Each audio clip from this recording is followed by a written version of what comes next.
Hello friends. और आज के इस लेक्चर में हम लोग बात करने वाले हैं इंट्रिंसिक सेमीकंडक्टर के बारे में। तो जैसे कि आप सभी को पता है कि ऑलरेडी हम लोग पिछले लेक्चर में सेमीकंडक्टर होता क्या है, इसके क्या क्या एग्जांपल होते हैं और इसके कितने टाइप्स होते हैं, ये सारा चीज़ हम लोग ऑलरेडी देख चुके हैं। जैसे कि यहाँ पर ये सारा चीज़ हम लोग पिछले लेक्चर में कर चुके हैं। और आज हम लोग जो सेमीकंडक्टर का जो टू टाइप से होता है, इंट्रिंसिक और एक्सटेंसिक, तो यहाँ पर हम लोग इंट्रिंसिक को सेपरेटली और एक्सटेंसिक सेमीकंडक्टर को सेपरेटली यहाँ पर बात करने वाले हैं। तो चलिए स्टार्ट करते हैं। सबसे पहले हम लोग इंट्रिंसिक सेमीकंडक्टर के बारे में बात करते हैं कि ये क्या होता है, इनकी क्या क्या प्रॉपर्टीज होती है, सारा चीज़ डिस्कस कर लेते हैं। It is also known as undoped semiconductor, I type semiconductor and pure semiconductor. तो ये जो इंट्रिंसिक सेमीकंडक्टर है इसको इतने नाम से भी जाना जाता है। तो याद रखिएगा, क्योंकि कभी कभी बोर्ड एग्जाम में पूछ देते हैं कि इंट्रिंसिक सेमीकंडक्टर का अदर नेम बताइए, ऐसा तो याद रखिएगा। अनडॉप्ड सेमीकंडक्टर बोलते हैं इसको, आई टाइप सेमीकंडक्टर भी कहा जाता है और प्योर सेमीकंडक्टर भी कहा जाता है। नेक्स्ट बात करते हैं, in this semiconductor we need not applied any type of impurities. ये इंट्रिंसिक सेमीकंडक्टर है, हिंदी में इसको शुद्ध अर्धचालक कहा जाता है, और इसमें हमको किसी भी प्रकार के इम्प्योरिटीज, किसी भी प्रकार की अशुद्धि डालने की ज़रूरत नहीं पड़ती है इस प्रकार के सेमीकंडक्टर में। नेक्स्ट बात करते हैं, द नंबर ऑफ फ्री और excited electron in conduction band is equal to the number of holes in valence band. तो कंडक्शन बैंड और वैलेंस बैंड क्या होता है, ऑलरेडी हम लोग पिछले लेक्चर में देख चुके हैं। तो यहाँ पर इंट्रिंसिक सेमीकंडक्टर के केस में जो नंबर ऑफ फ्री इलेक्ट्रॉन है या एक्साइटेड इलेक्ट्रॉन होता है वो किस में होता है, कंडक्शन बैंड में होता है। तो जितने number of free electron conduction band में होते हैं उतने ही नंबर ऑफ होल्स किस में रहते हैं, वैलेंस बैंड में होते हैं। जैसे कि हम लोग कंसीडर कर लेते हैं ये कंडक्शन बैंड है और इससे कुछ ही डिस्टेंस पर यहाँ पर हम लोग कंसीडर कर लेते हैं ये वैलेंस बैंड है। तो यहाँ पर कंसीडर कर लेते हैं कि ये 2 एक्साइटेड इलेक्ट्रॉन है, तो ये वैलेंस बैंड में इतने ही नंबर में क्या होंगे, होल्स होंगे, 2 होल्स होंगे और इसमें 2 एक्साइटेड इलेक्ट्रॉन होंगे। तो इसी को यहाँ पर बोला गया है कि कंडक्शन बैंड में जितने नंबर में फ्री इलेक्ट्रॉन होंगे उतने ही नंबर में होल्स होंगे कि इसमें वैलेंस बैंड में। Therefore the overall electric charge of the atom is neutral. यहाँ पर electric charge of atom is neutral बोलने का मतलब ये है, अगर इंट्रिंसिक सेमीकंडक्टर के एटम्स की बात करें तो इसमें अगर हम लोग नेट चार्ज की बात करेंगे तो वो नेट चार्ज क्या होता है, जीरो होता है। क्यों? क्योंकि जितने number of holes that means plus Q charge, और उतने ही नंबर में क्या होते हैं, एक्साइटेड इलेक्ट्रॉन होते हैं अर्थात नेगेटिव चार्ज। तो हम लोग नेट निकालेंगे तो क्या हो जाएगा, जीरो। टोटल चार्ज निकालेंगे, नेट चार्ज निकालेंगे तो ये क्या हो जाएगा, जीरो हो जाएगा। ठीक है, तो उसी को यहाँ पर बोला गया है। नेक्स्ट बात करते हैं, silicon and germanium is the pure semiconductor.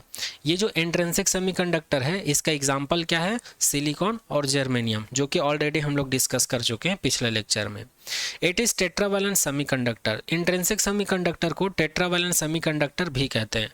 ऐसा इसलिए क्योंकि इंट्रिंसिक सेमीकंडक्टर के वैलेंसी में 4 इलेक्ट्रॉन पाया जाता है, 4 वैलेंसी इलेक्ट्रॉन होते हैं।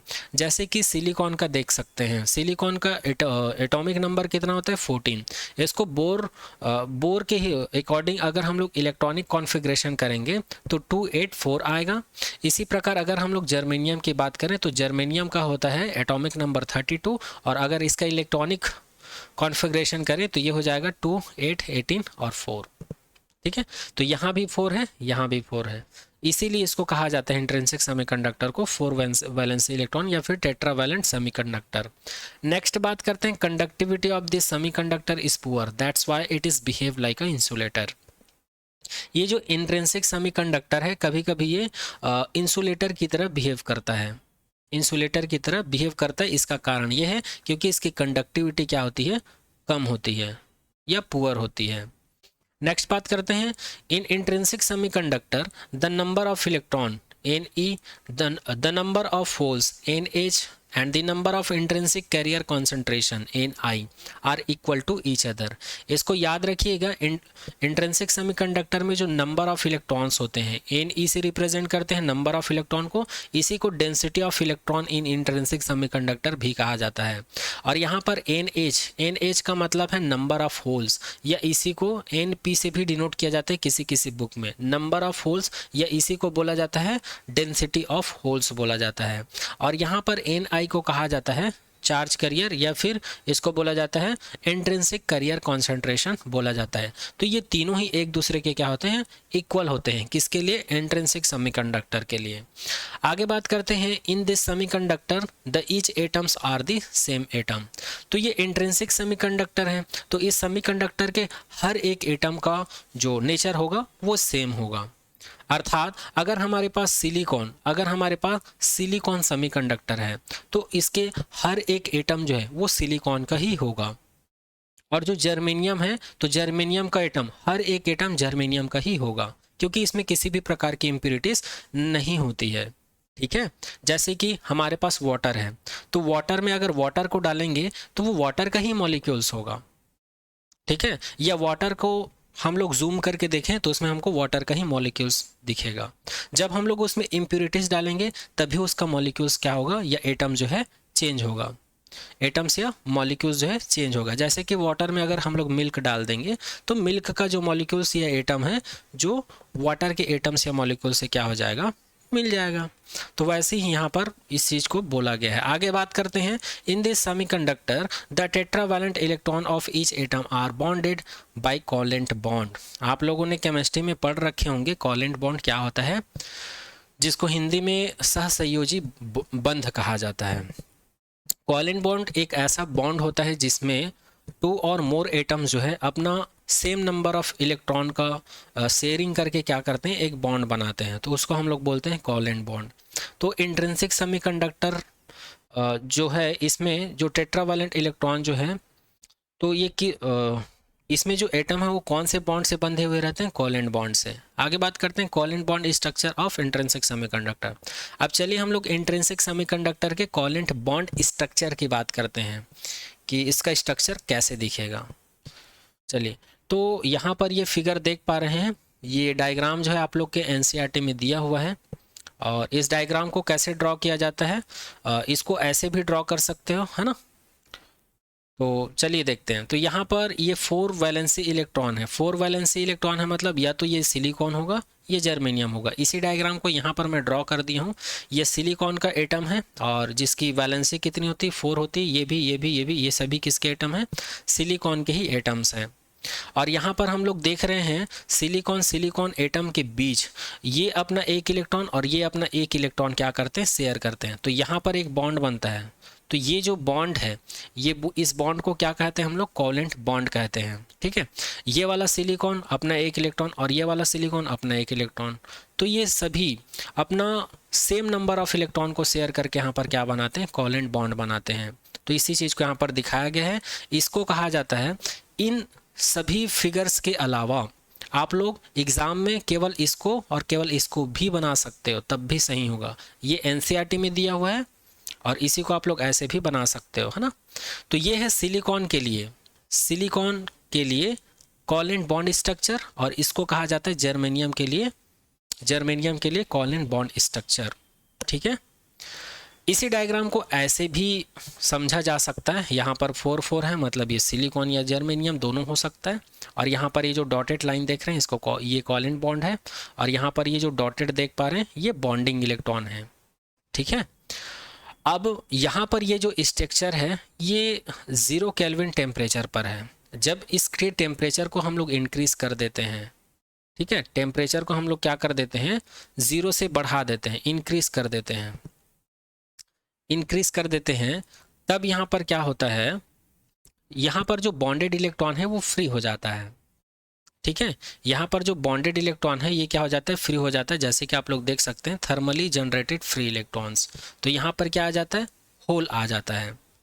फिर टेम्परेचर को थोड़ा सा इंक्रीज करते हैं तो ये यहाँ का इलेक्ट्रॉन यहाँ आ जाता है या कहीं और का इलेक्ट्रॉन जो यहाँ पर आ जाता है, फिर से यहाँ पर होल क्रिएट हो जाता है, जैसे कि इस चीज़ को इस डायग्राम में दिखाया गया है। ये साइट 1 है, ये साइट 2 है। तो साइट 1 का इलेक्ट्रॉन बाहर निकल गया फ्री होके, टेम्परेचर को थोड़ा और इंक्रीज करते हैं तो यहाँ साइट 2 का इलेक्ट्रॉन जो है साइट 1 में आ जाता है, तो फिर यहाँ पर एक होल क्रिएट हो जाता है। तो इस प्रकार से टेम्परेचर के अनुसार या फिर जो एनर्जी प्रोवाइड हम लोग करवाते हैं सेमीकंडक्टर मटेरियल को, उस हिसाब से यहाँ पर इलेक्ट्रॉन जो है रेंडमली मोशंस करता है या बॉन्डेड इलेक्ट्रॉन जो है वो फ्री हो जाता है। तो आई होप ये सारा स्ट्रक्चर आप लोग को समझ में आ गया होगा। आप लोग एग्जाम में ये एनसीईआरटी में जो स्ट्रक्चर दिया है इसको भी बना सकते हो, अगर इसको नहीं बनाओगे तो यहाँ पर ये जो 2 डायग्राम दिया हुआ है इसको भी बना सकते हो। चलिए नेक्स्ट बात करते हैं। इंट्रिंसिक सेमीकंडक्टर में अगर हम लोग करंट की बात करें तो इंट्रिंसिक सेमीकंडक्टर में करंट फ्लो के लिए 2 चीज़ रिस्पॉन्सिबल होते हैं। एक तो होता है IE जिसको हम लोग इलेक्ट्रॉनिक करंट बोलते हैं, इसी को कंडक्शन करंट भी बोला जाता है, और एक होता है IH जिसको होल करंट कहा जाता है या इसी को कन्वीनियंट करंट कहा जाता है। अर्थात इलेक्ट्रॉन या निगेटिव चार्ज की वजह से जो करंट फ्लो होता है वो कंडक्शन करंट, और होल की वजह से या पॉजिटिव चार्ज की वजह से जो करंट फ्लो होता है उसको होल करंट या कन्वीनियंट करंट बोलते हैं। और इन दोनों के सम के इक्वल होता है जो टोटल करंट होता है, तो इसी को कहा जाता है करंट इन इंट्रिंसिक सेमीकंडक्टर। चलिए आगे बढ़ते हैं। अब आगे हम लोग बात करते हैं formation of electron and hole in intrinsic semiconductor. तो इंट्रिंसिक सेमीकंडक्टर के केस में इलेक्ट्रॉन तो होता ही है, लेकिन ये इलेक्ट्रॉन जो है होल में कैसे कन्वर्ट होता है उसको हम लोग देखते हैं। तो हम लोग कंसीडर कर लेते हैं हमारे पास एक सेमीकंडक्टर मटेरियल है और उस सेमीकंडक्टर को हम लोग किस टेम्परेचर पर रखे हुए हैं, 0 केल्विन टेम्परेचर पर रखे हुए हैं। तो इस टेम्परेचर पर क्या होता है, ये वैलेंस बैंड होता है और ये इससे कुछ ही दूरी पर क्या होता है, कंडक्शन बैंड होता है। तो वैलेंस बैंड का एनर्जी लेवल जो है वो EV होता है और कंडक्शन बैंड का जो एनर्जी लेवल होता है वो EC होता है, और दोनों के बीच का जो गैप होता है इसको फॉरबिडन गैप या एनर्जी बैंड गैप कहते हैं। तो जब ये 0 टेम्परेचर पर होता है तो इस सिचुएशंस में वैलेंस बैंड में जितने नंबर ऑफ इलेक्ट्रॉन्स होते हैं उतने ही नंबर में होल्स होते हैं कंडक्शन बैंड में। लेकिन इस टेम्परेचर को हम लोग जैसे ही इंक्रीज करते हैं, 0 केल्विन से ज़्यादा करते हैं या इंक्रीज करते हैं, तो यहाँ से वैलेंस बैंड का कुछ इलेक्ट्रॉन्स जो है एक्साइटेड होके कहाँ ट्रांसफ़र होने लगते हैं, इनका ट्रांजिशन जो है कंडक्शन बैंड में होने लगता है। जैसे कि यहाँ पर 1 2 3 4 इलेक्ट्रॉन्स जो है एक्साइटेड होकर कंडक्शन बैंड में आ गए हैं, तो यहाँ पर 4 होल्स क्रिएट हो गए हैं, 1 2 3 4 होल्स क्रिएट हो गए हैं। तो यहाँ पर इस इलेक्ट्रॉन को कहा जाता है फ्री और एक्साइटेड इलेक्ट्रॉन्स, और इसको कहा जाता है होल्स। तो इस प्रकार से यहाँ पर इलेक्ट्रॉन और होल का क्या हो जाता है, फॉर्मेशन होता है। तो यहाँ पर ये जो ब्लैक कलर का जो डॉटेड लाइन है ये इलेक्ट्रॉन होता है, और ये जो वाइट कलर का जो स्फेयर दिख रहा है ये होल होता है। चलिए आगे बढ़ते हैं। अब आगे हम लोग बात करते हैं फर्मी लेवल एनर्जी की, या इसी को कहा जाता है फर्मी लेवल। इसी को फर्मी एनर्जी लेवल कहा जाता है या इसी को फर्मी लेवल कहा जाता है। तो ये क्या होता है, तो सबसे पहले एनर्जी लेवल सबको पता है, इलेक्ट्रॉन्स के पास क्या होती है, एनर्जी होती है, और वो उसकी एक स्टेट होती है, एनर्जी की स्टेट होती है, तो उसी को हम लोग एनर्जी लेवल कहते हैं। बट इस एनर्जी लेवल को किसके द्वारा डिफाइन किया गया, फर्मी नाम के साइंटिस्ट के द्वारा डिफाइन किया गया, इसलिए इसको फर्मी एनर्जी लेवल कहा जाता है या इसी को फर्मी लेवल भी कहा जाता है। तो ये होता क्या है एक्चुअल में, तो यहाँ पर जो लिखा हुआ इसको समझने से पहले हम लोग इसको डायग्रामेटिकली समझ लेते हैं। सबसे पहले हमारे पास जो मटेरियल है या जो सेमीकंडक्टर है उसको हम लोग 0 केल्विन टेम्परेचर पर रखे हुए हैं ऐसा कंसिडर कर लेते हैं। तो इस सिचुएशंस में क्या होता है, ये वैलेंस बैंड है और ये कंडक्शन बैंड है। तो वैलेंस बैंड में क्या होता है, बॉन्डेड इलेक्ट्रॉन होता है और इसमें होल्स होते हैं, जितने नंबर ऑफ इलेक्ट्रॉन इसमें होता है उतने ही नंबर में यहाँ पर होल्स होते हैं। तो दोनों के बीच में जो गैप होता है वो ईजी होता है। तो यहाँ पर दोनों के बीच में वैलेंस बैंड और कंडक्शन बैंड के बीच में एक एनर्जी लेवल पाया जाता है, एक एनर्जी लेवल। तो इसी लेवल को क्या कहा जाता है, फर्मी एनर्जी लेवल कहा जाता है। और ये फर्मी एनर्जी लेवल जो हमेशा कहाँ पर लाई करते हैं, वैलेंस बैंड और कंडक्शन बैंड के बीच में लाई करते हैं। इसी को मैथमेटिकली हम लोग लिख सकते हैं EF is equal to EV plus EC। ठीक है, दोनों का सम का हाफ। तो कंडक्शन कंडक्शन बैंड में एनर्जी लेवल क्या होता है, ईसी होता है, और वैलेंस बैंड में एनर्जी लेवल क्या होता है, ईवी होता है। तो दोनों का सम का हाफ। तो यहाँ पर जो एनर्जी लेवल पाया जाता है उसी को फर्मी एनर्जी कहते हैं। अब यहाँ पर हम लोग क्या करते हैं, इसको 0 केल्विन टेम्परेचर को थोड़ा सा इंक्रीज कर देते हैं, अर्थात टेम्परेचर को 0 केल्विन से ज़्यादा कर देते हैं। तो यहाँ पर कुछ इलेक्ट्रॉन एक्साइटेड होकर यहाँ चला जाता है। तो यहाँ भी हम लोग को क्या मिलता है, कंडक्शन बैंड और वैलेंस बैंड के बीच में एक एनर्जी लेवल मिलता है जिसको फर्मी एनर्जी लेवल कहा जाता है। और अगर आसान भाषा में फर्मी एनर्जी लेवल होता क्या है ऐसा पूछे तो आप लोग बोल देना, जब भी हम लोग किसी सेमीकंडक्टर को एनर्जी प्रोवाइड कराते हैं तो इलेक्ट्रॉन एक्साइटेड हो जाता है, और एक्साइटेड होकर जब वो कंडक्शन बैंड में जाता है तो एक ऐसा लेवल या एक ऐसा स्टेट जहाँ पर इलेक्ट्रॉन की काइनेटिक एनर्जी क्या होती है, मैक्सिमम होती है। काइनेटिक एनर्जी क्या होती है, मैक्सिमम होती है। तो उसी लेवल को या उसी स्टेट को कहा जाता है फर्मी लेवल स्टेट या फिर फर्मी एनर्जी लेवल कहा जाता है। ठीक है, या इसी को हम लोग ऐसे समझ सकते हैं, the highest level that an electron can occupy at the absolute zero temperature is known as the Fermi level. Sorry for that. तो यहाँ पर मैंने कहा कि जब भी जो कोई भी सेमीकंडक्टर हो, चाहे वो 0 टेम्परेचर पर हो, 0 केल्विन टेम्परेचर पर हो, चाहे 0 टेम्परेचर से ज़्यादा टेम्परेचर पर हो, दोनों ही केस में हमको यहाँ पर क्या मिलता है, कंडक्शन बैंड और वैलेंस बैंड के सेंटर पे हमको एक लेवल मिलता है, उसी लेवल को कहा जाता है फर्मी लेवल।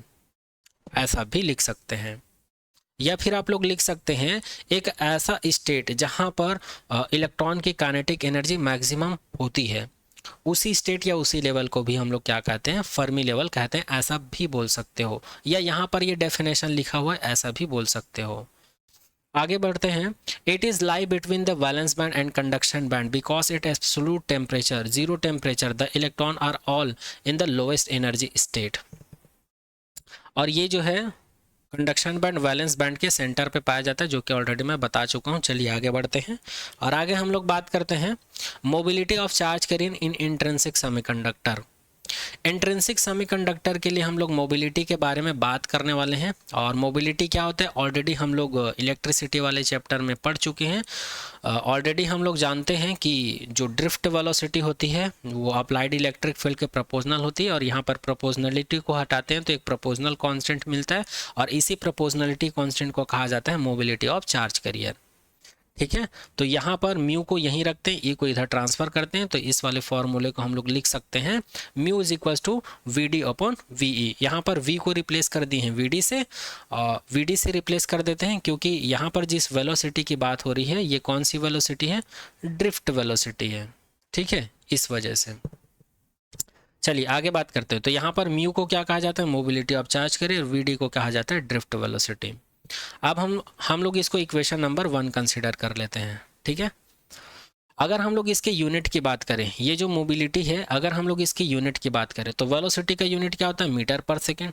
और ये जो ई होता है, ई क्या है, इलेक्ट्रिक फील्ड। इलेक्ट्रिक फील्ड का रिलेशन क्या होता है, वी अपॉन डी होता है, अर्थात पोटेंशियल अपॉन डिस्प्लेसमेंट होता है। तो वी को यूनिट होता है वोल्ट और डिस्प्लेसमेंट का यूनिट होता है मीटर।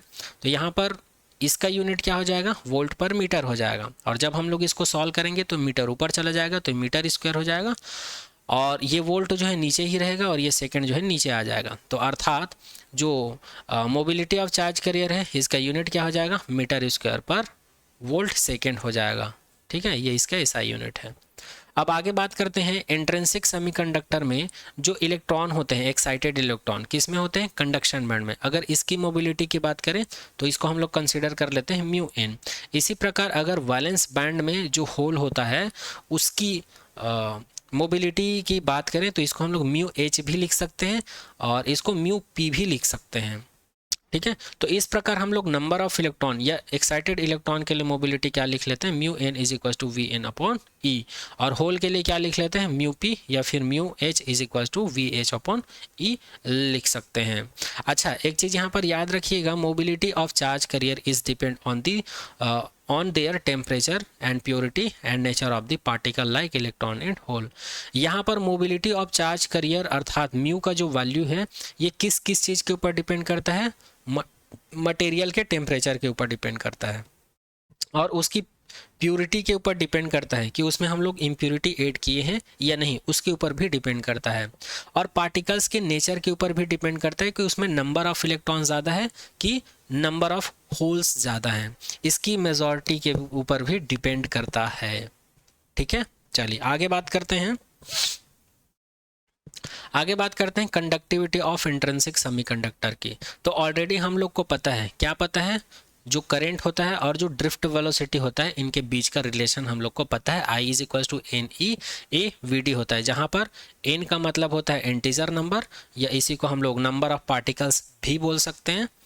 और यहाँ पर E का मतलब है चार्ज, और A का मतलब है यहाँ पर एरिया, और क्रॉस सेक्शन एरिया बोल सकते हैं। VD का मतलब ड्रिफ्ट वेलोसिटी। तो एरिया को इधर ट्रांसफर कर देंगे तो IA = NEVD ही हो जाएगा। और ये जो डेफिनेशन होता है किसका होता है, करंट डेंसिटी की डेफिनेशन होती है, इसलिए हम लोग इसको लिख सकते हैं J = NEVD। और इसी फॉर्मूले को अगर इलेक्ट्रॉन के लिए लिखना चाहें तो JN = NEVN हो जाएगा। और अगर इसको हम लोग होल के लिए लिखना चाहें तो इसको हम लोग लिख सकते हैं JP = PeVP लिख सकते हैं। तो यहाँ से इक्वेशन नंबर 1 और इक्वेशन नंबर 2 मिल जाता है। अब फिर से हम लोग इलेक्ट्रिसिटी वाले चैप्टर में देख चुके हैं जो करंट डेंसिटी होता है और इलेक्ट्रिक फील्ड होता है, और जो कंडक्टिविटी होती है इनके बीच का रिलेशन क्या होता है, J = E सिग्मा होता है। तो यहाँ से सिग्मा को हम लोग यहीं रखेंगे, E को इधर ट्रांसफर कर देंगे, तो सिग्मा = क्या मिल जाएगा, J/E मिल जाएगा।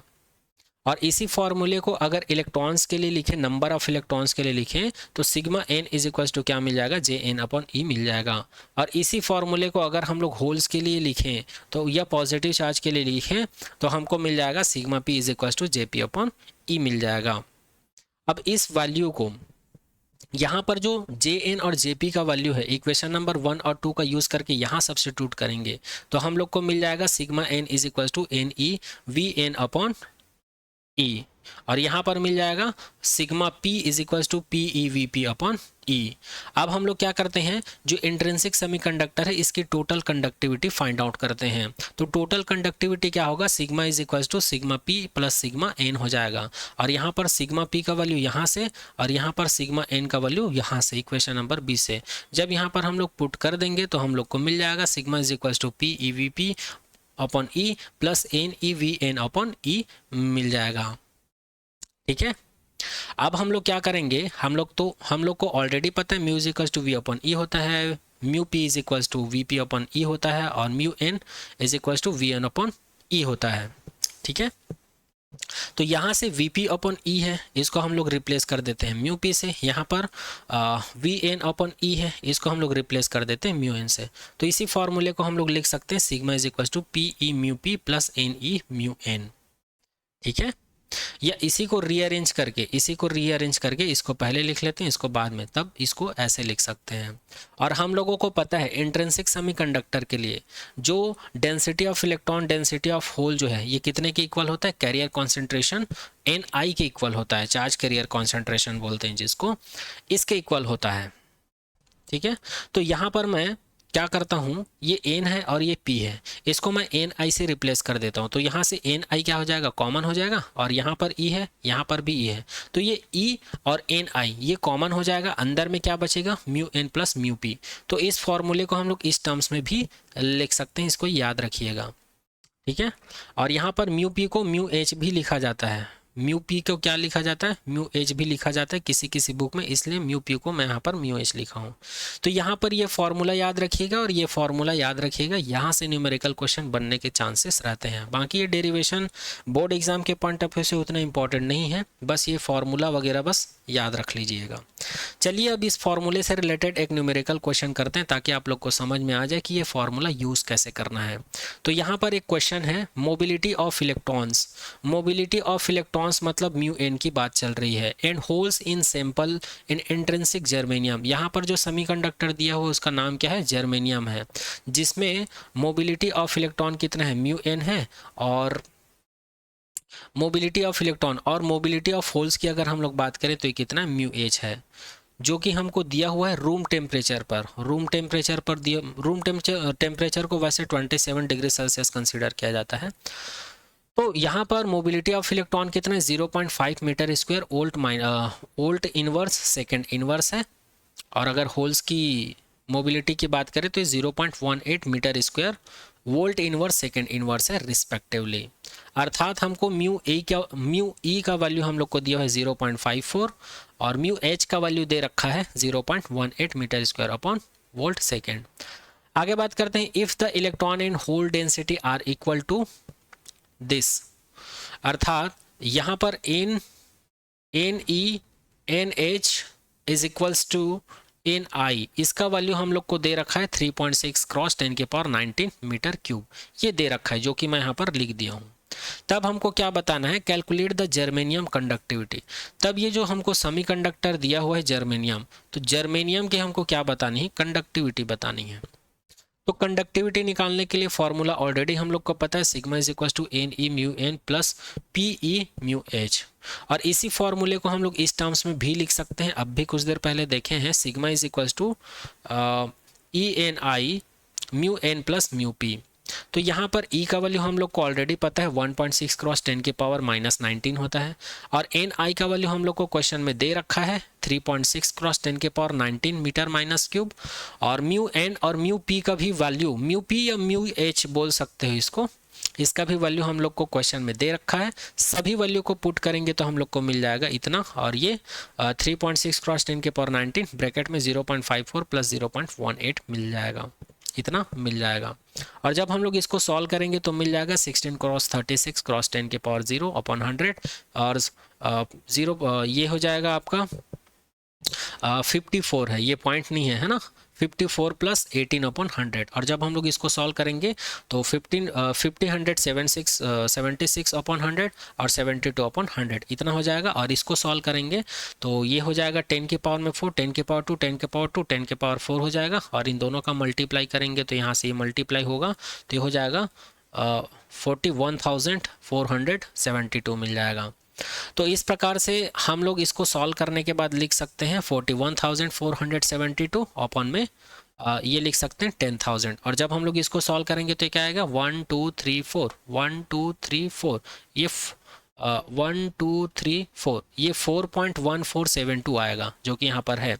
तो यहाँ पर कंडक्टिविटी इंट्रिंसिक सेमीकंडक्टर जर्मेनियम के लिए कंडक्टिविटी कितनी मिल गई, 4.147 साइमन पर मीटर मिल गया है। इस चीज को याद रखिएगा, यही इस क्वेश्चन का आंसर होगा। चलिए आगे बढ़ते हैं और आगे हम लोग बात करते हैं एक्सटेंसिक सेमीकंडक्टर के बारे में। तो यहाँ पर बोर्ड एग्जाम के पॉइंट ऑफ व्यू से इंट्रिंसिक सेमीकंडक्टर का जितना पॉइंट हम लोग को पढ़ना था सारा पॉइंट यहाँ पर कंप्लीट हो जाता है। अब इसके बाद सेकंड सेमीकंडक्टर की बात होती है, वो है एक्सटेंसिक सेमीकंडक्टर। बहुत ही इंपॉर्टेंट है, यहाँ से बोर्ड एग्जाम में क्वेश्चन देखने को मिल जाता है। तो चलिए इसके बारे में भी बात कर लेते हैं। The conductivity of an intrinsic semiconductor depends on its temperature, but at room temperature its conductivity is very low. वैसे इंट्रिंसिक सेमीकंडक्टर के बारे में हर चीज़ हम लोग बात कर चुके हैं, फिर भी यहाँ पर एक पॉइंट लिखा हुआ है, इंट्रिंसिक सेमीकंडक्टर जो है किस चीज़ के ऊपर डिपेंड करता है, टेम्परेचर के ऊपर। और रूम टेम्परेचर में इसकी जो कंडक्टिविटी क्या हो जाती है, कम हो जाती है, पुअर कंडक्टिविटी शो करता है इंट्रिंसिक सेमीकंडक्टर। इसी वजह से इंट्रिंसिक सेमीकंडक्टर का यूज करके इंपॉर्टेंट इलेक्ट्रॉनिक डिवाइस नहीं डेवलप किया जा सकता है, ठीक है। इसी वजह से ये जो इंट्रिंसिक सेमीकंडक्टर है या प्योर सेमीकंडक्टर है, इसमें अशुद्धि या इम्प्योरिटी डालने की ज़रूरत पड़ती है। किस लिए, इसकी कंडक्टिविटी को इम्प्रूव करने के लिए। और वही चीज़ यहाँ पर लिखा हुआ है, hence this is necessity of improving there conductivity, this can be done by making use impurities. इसलिए इंट्रिंसिक या प्योर सेमीकंडक्टर में क्या किया जाता है, इम्प्योरिटीज ऐड किया जाता है ताकि उसकी कंडक्टिविटी को इम्प्रूव किया जा सके। तो जब प्योर या इंट्रिंसिक सेमीकंडक्टर में जब इम्प्योरिटीज हम लोग ऐड करते हैं तो उसी सेमीकंडक्टर को ही कहा जाता है एक्सटेंसिक सेमीकंडक्टर या इम्प्योर सेमीकंडक्टर कहा जाता है। और वही चीज़ यहाँ पर लिखा है, अगर आप लोग को एक्सटेंसिक सेमीकंडक्टर का डेफिनेशन पूछे तो यहाँ पर जो लिखा है इसको लिखना है, ठीक है। और यदि आप लोगों को एक्सटेंसिक सेमीकंडक्टर की ज़रूरत क्यों पड़े इंट्रिंसिक सेमीकंडक्टर के रहते, तो ये 1 मार्क्स में पूछ सकते हैं बोर्ड एग्जाम में, तो आप लोग ये वाला लाइन को लिखिएगा, ठीक है। ये रीज़न है इंट्रिंसिक सेमीकंडक्टर को हम लोग एक्सट्रिंसिक सेमीकंडक्टर बनाते हैं उसका। तो चलिए आगे देखते हैं। व्हेन अ स्मॉल अमाउंट से अ फ्यू पार्ट पर million of a suitable impurities is added to the pure semiconductor, the conductivity of the semiconductor is increased. Such material are known as extrinsic semiconductor और impurity semiconductor। तो हम लोग क्या करते हैं, जो इंट्रिंसिक सेमीकंडक्टर होता है उसमें बहुत ही कम अमाउंट में, इसको लगभग बोल सकते हैं फ्यू पार्ट्स पर million of a suitable impurities को हम लोग क्या करते हैं, इंट्रिंसिक सेमीकंडक्टर में ऐड करते हैं, तब हमको एक नया सेमीकंडक्टर मिलता है। उसी सेमीकंडक्टर को एक्सट्रिंसिक सेमीकंडक्टर या फिर इम्प्योरिटीज सेमीकंडक्टर कहते हैं। आगे बात करते हैं, impurities atom are called dopant. जो इंट्रिंसिक सेमीकंडक्टर में हम लोग जो अशुद्धि मिलाते हैं, इम्प्योरिटीज डालते हैं, तो उसके एटम्स को क्या कहा जाता है, डोपेंट कहा जाता है। क्या कहा जाता है, डोपेंट। जैसे कि इससे पहले वाले लेक्चर में मैं बताया था कि एक्सट्रिंसिक सेमीकंडक्टर जो है 2 टाइप से होता है, एक होता है एन टाइप से, एक होता है पी टाइप से, मैं आप लोग को बताया था। तो एन टाइप का सेमीकंडक्टर जब इंट्रिंसिक सेमीकंडक्टर में जब पेंटावैलेंट इलेक्ट्रॉन वाले एलिमेंट्स का या एटम्स का अशुद्धि डालते हैं, तो हम लोग को एन टाइप का एक्सट्रिंसिक सेमीकंडक्टर मिलता है। और इसका एग्जाम्पल भी बताया था, एंटीमनी, फास्फोरस। तो यहाँ पर वो फास्फोरस या एंटीमनी क्या हो जाएगा, डोपेंट हो जाएगा। क्या हो जाएगा, इसका एटम जो है डोपेंट हो जाएगा। आई होप अब आप लोग को समझ में आया होगा, impurity atoms are called dopant. तो इम्प्योरिटी एटम यहाँ पर क्या हो गया, एन टाइप के एक्सट्रिंसिक सेमीकंडक्टर के लिए फास्फोरस हो गया। उसी प्रकार पी टाइप के लिए डोपेंट क्या होता है, इसका एग्जाम्पल भी देखे थे, जैसे कि बोरान। बोरान का एटम क्या हो जाएगा, इम्प्योरिटीज एटम हो जाएगा, उसी को हम लोग डोपेंट कहेंगे, ठीक है। Such a material is called doped semiconductor. और इस प्रकार से जो हमको सेमीकंडक्टर मिलता है ना, जैसे कि एन टाइप का, पी टाइप का, इसको हम लोग डॉप्ड सेमीकंडक्टर कहते हैं। क्या कहते हैं, डॉप्ड सेमीकंडक्टर कहते हैं। तो याद रखिएगा, एक्सट्रिंसिक सेमीकंडक्टर को डॉप्ड सेमीकंडक्टर भी कह सकते हैं। आगे बात करते हैं, there are 2 type of dopant used in doping the tetravalent, silicon और जर्मेनियम। तो सिलिकॉन या जर्मेनियम में हम लोग अशुद्धि डालने के लिए there are 2 type of dopant, यहाँ पर 2 टाइप का डोपेंट यूज करते हैं, ठीक है। टेट्रावैलेंट, जैसे कि ये टेट्रावैलेंट बोला जाता है ना इसको, क्योंकि सिलिकॉन और जर्मेनियम प्योर सेमीकंडक्टर है, इसके लास्ट ऑर्बिटल में केवल 4 इलेक्ट्रॉन पाया जाता है, इस वजह से। तो इसमें हम लोग क्या करते हैं, 2 टाइप से डोपेंट करते हैं, 2 तरीके से इसमें अशुद्धि डालते हैं, इम्प्योरिटीज ऐड करते हैं। पहला तरीका है पेंटावैलेंट। पेंटावैलेंट मतलब पता है आप लोगों को, 5 वैलेंसी, और ट्राईवैलेंट मतलब 3 वैलेंसी। 5 वैलेंसी एटम्स का एग्जाम्पल है, ये सब मैं बता चुका हूँ ऑलरेडी पिछले लेक्चर में। और यहाँ पर ट्राईवैलेंट एटम्स क्या होते हैं, ये भी मैं बता चुका हूँ पिछले लेक्चर में, है ना। और ये जो पेंटावैलेंट होता है, इस प्रकार से this material is called an type, या इसी को डोनर एक्सट्रिंसिक सेमीकंडक्टर भी कहा जाता है। इंट्रिंसिक सेमीकंडक्टर में जब पेंटावैलेंट एटम्स का डोपेंट या एडॉप्ट करते हैं, उसमें इम्प्योरिटीज ऐड करते हैं, तब हमको जो मटेरियल मिलता है उसको एन टाइप एक्सट्रिंसिक सेमीकंडक्टर या उसी को डोनर एक्सट्रिंसिक सेमीकंडक्टर कहा जाता है। अब ये एन टाइप एक्सट्रिंसिक सेमीकंडक्टर को डोनर एक्सट्रिंसिक सेमीकंडक्टर क्यों कहते हैं, इसको आगे चर्चा करेंगे। उसी प्रकार जो ट्राईवैलेंट अशुद्धि हम लोग डालते हैं, इम्प्योरिटीज ऐड करते हैं जब इंट्रिंसिक सेमीकंडक्टर में, तब हमको जो मटेरियल या जो सेमीकंडक्टर मिलता है उसको पी टाइप एक्सट्रिंसिक सेमीकंडक्टर कहते हैं, या इसी का दूसरा नाम होता है एक्सेप्टर एक्सट्रिंसिक सेमीकंडक्टर। दूसरा नाम क्या होता है, एक्सेप्टर एक्सट्रिंसिक सेमीकंडक्टर। अब ये पी टाइप एक्सट्रिंसिक सेमीकंडक्टर को एक्सेप्टर क्यों कहा जाता है, इसके बारे में भी आगे चर्चा करेंगे, ठीक है। आगे बात करते हैं, चलिए अब हम लोग सेपरेटली एन टाइप सेमीकंडक्टर के बारे में बात करेंगे, या इसी को डोनर एक्सट्रिंसिक सेमीकंडक्टर कहा जाता है। तो ये होता क्या है, वैसे तो ऑलरेडी मैं बता दिया हूँ, फिर भी अगर आप लोग को एग्जाम में लिखने के लिए आ जाएगा तो उसके लिए यहाँ पर मैं डाटा इंक्लूड कर दिया हूँ। N n type semiconductor is created by adding pentavalent impurities like phosphorus, arsenic, antimony, bismuth. ये ऑलरेडी मैं बता चुका हूँ। आगे बात करते हैं। A pentavalent impurities is called a donor atom because it is ready to give a free electron to a semiconductor. तो यहाँ पर ये जो एन टाइप के सेमीकंडक्टर है इसको डोनर एटम इसलिए कहा जाता है, पेंटावेलेंट इम्प्योरिटीज जो डालते हैं इसमें उसको डोनर एटम इसलिए कहा जाता है क्योंकि ये हमेशा रेडी रहता है एक इलेक्ट्रॉन को देने के लिए, अदर एटम्स को ये एक इलेक्ट्रॉन देने के लिए हमेशा रेडी रहता है। या फिर हम लोग ऐसा कह सकते हैं कि एन टाइप के एक्सट्रिंसिक सेमीकंडक्टर में मेजॉरिटी होती है। किसकी मेजॉरिटी होती है? नंबर ऑफ इलेक्ट्रॉन्स की मेजॉरिटी होती है। नंबर ऑफ इलेक्ट्रॉन्स की क्या होती है? मेजॉरिटी होती है, ऐसा भी बोल सकते हैं। ठीक है।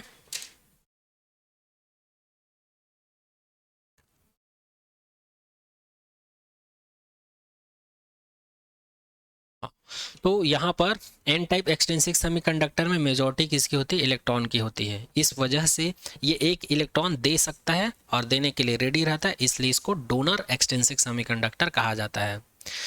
Energy required is 0.01 electron volt for germanium and 0.05 electron volt for silicon to separate this electron from its atom. Energy required, जो जर्मेनियम सेमीकंडक्टर होता है इससे एक इलेक्ट्रॉन को सेपरेट करने के लिए कितने इलेक्ट्रॉन वोल्ट की ज़रूरत, एनर्जी की ज़रूरत पड़ती है? 0.01 इलेक्ट्रॉन वोल्ट। ये कांस्टेंट वैल्यू है, इसको याद रखिएगा। कभी कभी इसको एमसीक्यू क्वेश्चन में पूछा जाता है बोर्ड एग्ज़ाम में। और अगर हम लोग सिलिकॉन की बात करें तो इसके लिए 1 इलेक्ट्रॉन को सेपरेट करने के लिए कितनी एनर्जी की ज़रूरत पड़ती है? 0.05 इलेक्ट्रॉन वोल्ट एनर्जी की ज़रूरत पड़ती है। आगे बात करते हैं। The energy required to jump the forbidden band. अच्छा, यहाँ पर कंडक्शन, वैलेंस बैंड से कंडक्शन बैंड में इलेक्ट्रॉन को जंप कराने के लिए कितनी एनर्जी की रिक्वायर्ड होती है? तो याद रखिएगा 0.72 इलेक्ट्रॉन वोल्ट की ज़रूरत पड़ती है। किसके लिए? जर्मेनियम के केस में। और सिलिकॉन के केस में 1.1 इलेक्ट्रॉन वोल्ट की ज़रूरत पड़ती है। और यहाँ पर हम लोग किस टेम्परेचर की बात कर रहे हैं? रूम टेम्परेचर की बात कर रहे हैं। और किसके लिए बात कर रहे हैं? इंट्रिंसिक सेमीकंडक्टर के केस की बात कर रहे हैं। ठीक है। आगे बात करते हैं covalent bond structure for the n type और डोनर एक्सट्रिंसिक सेमीकंडक्टर। जिस प्रकार हम लोग इंट्रिंसिक सेमीकंडक्टर के लिए कोवेलेंट बॉन्ड स्ट्रक्चर देखे थे, उसी प्रकार एन टाइप सेमीकंडक्टर के लिए भी कोवेलेंट बॉन्ड स्ट्रक्चर देख सकते हैं, जैसे कि यहाँ पर दिखाया गया है। यहाँ पर 4 वैलेंसी इलेक्ट्रॉन है, 4 4 4 4 4। और यहाँ पर क्या है? 5 वैलेंसी एटम है। और ये 5 किसका होता है जी? यहाँ पर 5 है। ठीक है। और ये एन टाइप है, तो ये कौन सा एलिमेंट हो सकता है? ये फास्फोरस भी हो सकता है, एंटीमनी हो सकता है, बिस्मुथ हो सकता है। ये सभी कैसे होते हैं? पेंटावेलेंट डोपेंट होता है ना।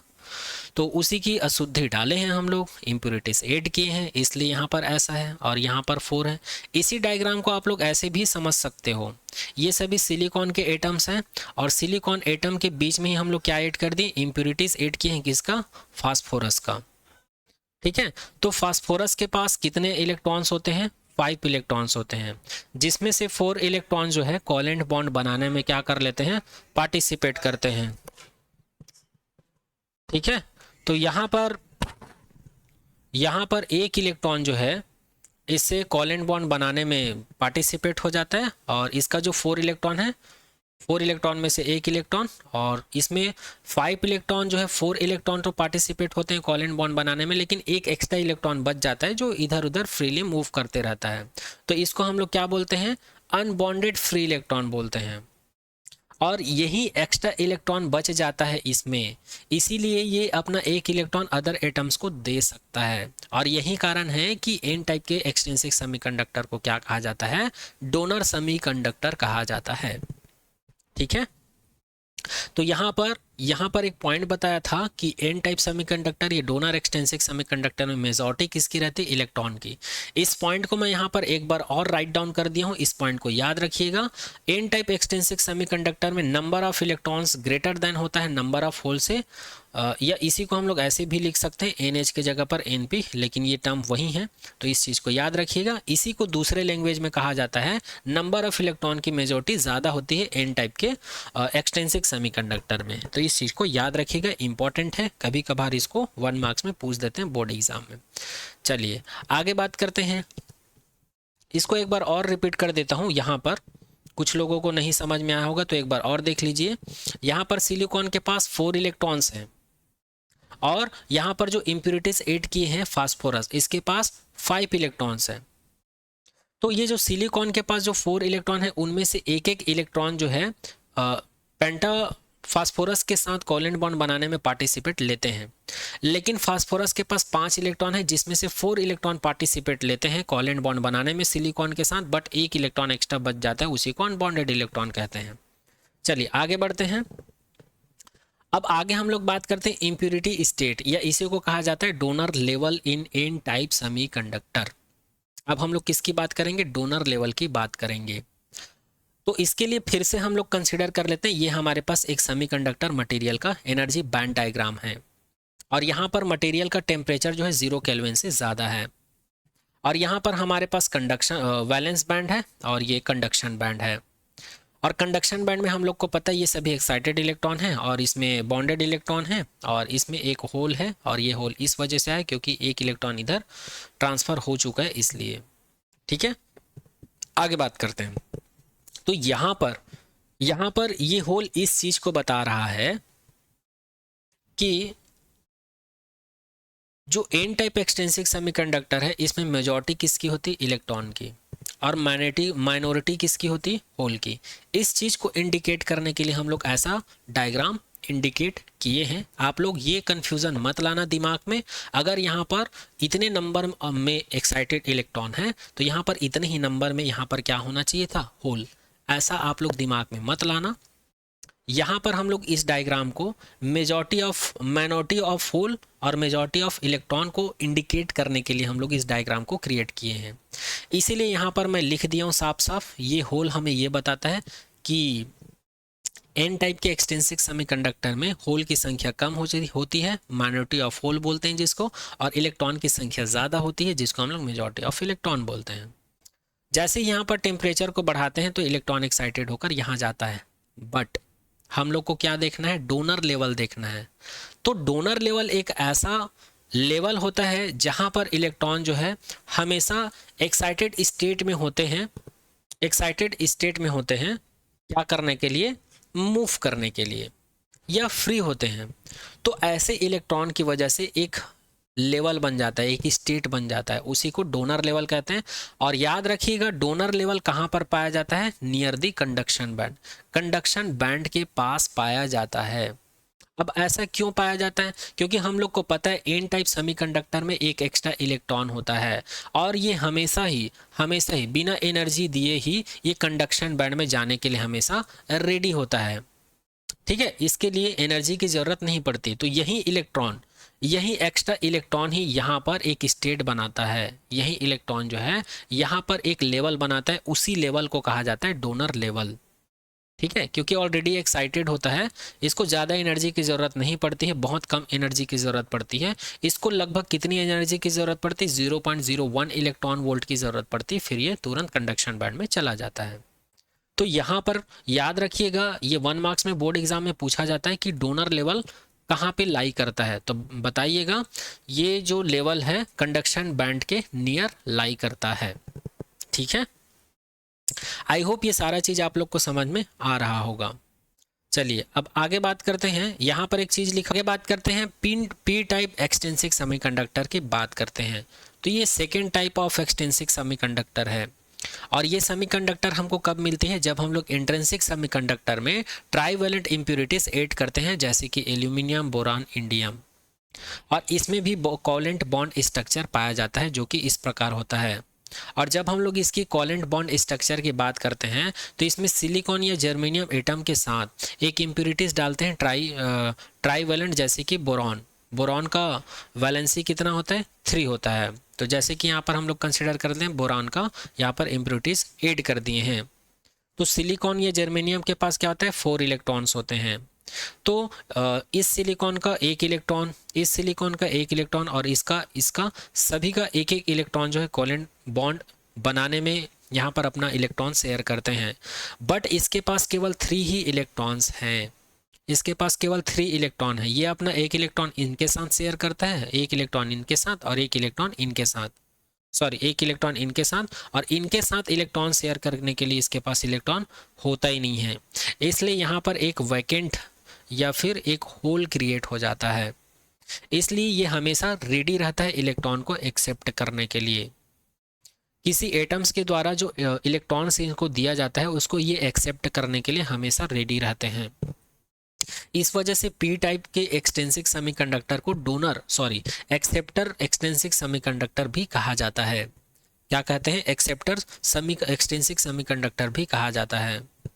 और यहाँ पर ये वाला जो कोवेलेंट बॉन्ड स्ट्रक्चर है इसी को आप लोग ऐसे भी ड्रॉ कर सकते हो, जैसे कि यहाँ पर दिखाया गया है सिलिकॉन एटम के बीच में बोरॉन का एटम है जो कि इम्प्योरिटीज़ का काम करता है ना। ये अपना 3 इलेक्ट्रॉन्स तो सिलिकॉन एटम्स के साथ साझा कर देता है, शेयर कर देता है कोवेलेंट बॉन्ड बनाने के लिए, बट एक इलेक्ट्रॉन इसके पास कम पड़ जाता है, इसलिए यहाँ पर एक होल होता है। इसको होल कहा जाता है ना। और यही वजह है कि इसको क्या कहा जाता है? एक्सेप्टर एक्सटेंसिक सेमीकंडक्टर कहा जाता है। और एक इंपॉर्टेंट चीज़ याद रखिएगा, यहाँ पर नंबर ऑफ इलेक्ट्रॉन जो है कम होती है, नंबर ऑफ होल ज़्यादा होती है। इसी वजह से किसमें? पी टाइप के एक्सटेंसिक सेमीकंडक्टर में। अर्थात हम लोग शॉर्ट में यहाँ पर बोल सकते हैं, यहाँ पर मेजॉरिटी किसकी होती है?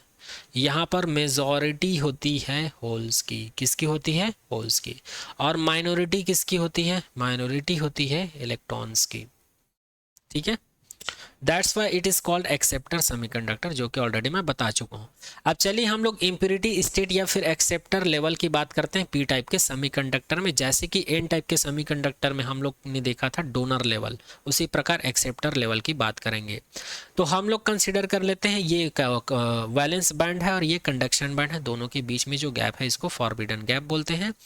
जैसे कि डोनर लेवल कहाँ पर बनता है? कंडक्शन बैंड के पास बनता है, क्योंकि वहाँ पर एक्स्ट्रा इलेक्ट्रॉन होता है जिसको जो ऑलरेडी एक्साइटेड स्टेट में होता है फ्री होता है, और उसकी एनर्जी कितनी होती है? 0.01 इलेक्ट्रॉन होती है। वो आसानी से कंडक्शन बैंड में जम कर जाता है। वैसे ही एक ऐसा लेवल जहाँ पर क्या पाया जाता है? होल पाया जाता है, जो रेडी रहता है इलेक्ट्रॉन को एक्सेप्ट करने के लिए। तो जिस प्रकार डोनर लेवल जो है कंडक्शन बैंड के पास में पाया जाता है डोनर लेवल, उसी प्रकार एक्सेप्टर लेवल जो है कहाँ पर पाया जाता है? एक्सेप्टर लेवल ए कहाँ पर पाया जाता है? वैलेंस बैंड के पास में पाया जाता है, क्योंकि यहाँ पर क्या रहते हैं? होल्स रहते हैं, जो कि जब हम लोग मटेरियल को या सेमीकंडक्टर को एनर्जी देते हैं तो तुरंत यहाँ का इलेक्ट्रॉन एक्साइटेड होकर कहाँ चला जाता है? यहाँ आ जाता है। ये होल्स उसको क्या कर लेते हैं? एक्सेप्ट कर लेते हैं। तो यहाँ पर ये जो एक्स्ट्रा होल होता है, इसी की वजह से यहाँ पर एक्सेप्टर लेवल बनता है, जो कि किसके पास में होता है? वैलेंस बैंड के। मैं इसको बार बार रिपीट इसलिए कर रहा हूँ क्योंकि अधिकतर बोर्ड एग्जाम में क्वेश्चन पूछा जाता है कि एक्सेप्टर लेवल जो है कहाँ पर लाई करता है और डोनर लेवल जो है कहाँ पर लाई करता है। तो डोनर लेवल जो है कंडक्शन बैंड के पास में लाई करता है और एक्सेप्टर लेवल जो है वैलेंस बैंड के पास में लाई करता है। ठीक है, और इसका कारण मैं बता चुका हूँ। ठीक है, क्योंकि डोनर एक्सटेंसिक सेमीकंडक्टर में एक्स्ट्रा इलेक्ट्रॉन होता है जो कि कंडक्शन बैंड में जम करके जाता है, इस वजह से। और पी टाइप के जो सेमीकंडक्टर है जो कि एक्सेप्टर सेमीकंडक्टर होता है, ये इलेक्ट्रॉन को एक्सेप्ट करता है और इसके पास होल की संख्या होती है, मेजॉरिटी ऑफ होल्स होती है, इस वजह से ये जो है वैलेंस बैंड के पास में पाया जाता है। और यहाँ पर अगर हम लोग एनर्जी की बात करें, रिक्वायर्ड एनर्जी, यहाँ से जो इलेक्ट्रॉन है यहाँ पर एक्सेप्टर लेवल में आता है, उसके लिए रिक्वायर्ड एनर्जी जो है वो लगभग 0.01 से लेकर 0.05 इलेक्ट्रॉन वोल्ट के बीच की ज़रूरत पड़ती है। तो याद रखिएगा डोनर एनर्जी लेवल में इलेक्ट्रॉन की एनर्जी लगभग 0.01 इलेक्ट्रॉन के आसपास होती है, 0.01 इलेक्ट्रॉन वोल्ट। और अगर हम लोग एक्सेप्टर एनर्जी लेवल की बात करें तो इलेक्ट्रॉन की, तो वो कितनी होती है? 0.01 से लेकर 0.05 इलेक्ट्रॉन के बीच होती है, ठीक है। और पी टाइप के सेमी एक्सट्रिंसिक सेमीकंडक्टर में मेजॉरिटी किसकी होती है, होल की होती है, और माइनॉरिटी किसकी होती है, इलेक्ट्रॉन्स की होती है। जैसे कि आप लोग यहाँ पर देख सकते हैं, नंबर ऑफ होल्स यहाँ पर ज़्यादा दिख रहे होंगे और नंबर ऑफ इलेक्ट्रॉन्स आप लोग को यहाँ पर कम दिख रहे होंगे। और यहाँ पर हम लोग जिस मटेरियल की बात कर रहे हैं या जिस सेमीकंडक्टर की बात कर रहे हैं उसका टेम्परेचर क्या है, 0 केल्विन से ज़्यादा है। चलिए आगे बात करते हैं। अब हम लोग एन टाइप सेमीकंडक्टर और पी टाइप सेमीकंडक्टर के बारे में जितना पॉइंट कवर किए हैं उन्हीं पॉइंट को यहाँ पर फिर से दोबारा लिखा गया है। और इंट्रिंसिक सेमीकंडक्टर और एक्सट्रिंसिक सेमीकंडक्टर के बारे में जितना पॉइंट हम लोग पढ़ चुके हैं वही चीज़ यहाँ पर लिखा हुआ है। तो फिर आप लोग के दिमाग में क्वेश्चन आ रहा होगा, तो जो पढ़ चुके हैं उसी को यहाँ पर लिखा है सर, तो इसको हम लोगों ने यहाँ पर क्यों पढ़ रहे हैं। तो भाई आप लोगों के एग्जाम में क्वेश्चन आता है, बोर्ड एग्जाम में, n type semiconductor p type semiconductor में डिफरेंस लिखने के लिए, इंट्रिंसिक सेमीकंडक्टर एक्सट्रिंसिक सेमीकंडक्टर में डिफरेंस लिखने के लिए। तो मैं आप लोगों के दिमाग में ये आइडिया डालना चाहता हूँ कि इनके बीच डिफ्रेंशिएट कैसे किया जाता है। तो एन टाइप पी टाइप के बीच डिफ्रेंशिएट कैसे कर सकते हैं। तो यहाँ पर मैं 5 पॉइंट लिख दिया हूँ, ये 5 पॉइंट्स में से एटलीस्ट 3 याद रख लीजिएगा। और इंट्रिंसिक एक्सट्रिंसिक यहाँ भी 5 पॉइंट है, 5 डिफरेंस है, इनमें से भी एटलीस्ट 3 डिफरेंस आप लोग एग्जाम में जाने से पहले याद रख लीजिएगा। वैसे अगर आप लोग एन टाइप पी टाइप और इंट्रिंसिक एक्सट्रिंसिक का सारा पॉइंट अगर समझ में आ गए हैं अच्छे से, तो इसको पढ़ने की भी ज़रूरत नहीं है, इसको आप लोग स्क्रीनशॉट ले लीजिएगा, राइट डाउन कर लीजिएगा। हम लोग अभी आगे बढ़ते हैं और यहाँ पर मैं एन टाइप पी टाइप और इंट्रिंसिक एक्सट्रिंसिक सेमीकंडक्टर को कंप्लीट समझता हूँ। अब इसके बाद आगे हम लोग बात करेंगे पी एन जंक्शंस के बारे में। ये भी आप लोग के एग्जाम के पॉइंट ऑफ व्यू से बहुत इंपॉर्टेंट है, लेकिन इस टॉपिक को हम लोग आने वाले नेक्स्ट लेक्चर में कवर करेंगे। तो आज के लेक्चर में यहीं तक, मिलते हैं आने वाले नेक्स्ट लेक्चर में एक नए टॉपिक के साथ। Thank you so much to all.